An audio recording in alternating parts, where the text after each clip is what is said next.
জাতিসংঘের কাঠগড়ায় ভারত। দীর্ঘ ১৯ বছর পর জাতিসংঘের বর্ণ বৈষম্য দূরীকরণ সংক্রান্ত কমিটির এক বিস্ফোরক প্রতিবেদনে উন্মোচিত হল ভারতের অন্দরমহলের কঙ্কাল। বাংলাভাষী মুসলিম এবং দলিতদের ওপর নির্যাতনের তথ্য ফাঁস।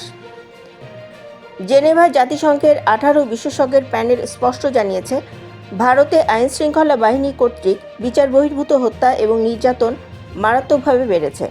বিশেষ করে পরিচয়পত্র যাচাইয়ের নামে সাধারণ বাংলাভাষী মুসলিমদের বেআইনি গ্রেফতার ও জোরপূর্বক বিতাড়ন বন্ধের কড়া নির্দেশ দিয়েছে জাতিসংঘ।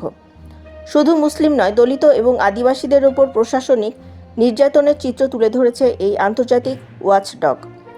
যদিও ভারতের সলিসিটর জেনারেল তুষার মেহতা সমতার দাবি করেছেন, কিন্তু বাস্তবে মোদী প্রশাসনের শাসননীতি আন্তর্জাতিক দরবারে চরম প্রশ্নের মুখে। জাতিসংঘের এই রিপোর্ট মোদী সরকারের আন্তর্জাতিক ভাবমূর্তিতে বড় আঘাত এনেছে। বিশ্বজুড়ে মানবাধিকারের চরম লঙ্ঘনের দায়ে এখন কোন পথে হাঁটবে ভারতীয় প্রশাসন? জাতিসংঘের এই বিস্ফোরক রিপোর্টের সম্পূর্ণ ইনসাইট খবরটি দেখতে নিচের লিঙ্কে ক্লিক করে মূল ভিডিওটি দেখে নিন এবং আমাদের বিডি হট নিউজ পরিবারের সাথেই থাকুন। চ্যানেলটি সাবস্ক্রাইব করতে ভুলবেন না। ধন্যবাদ।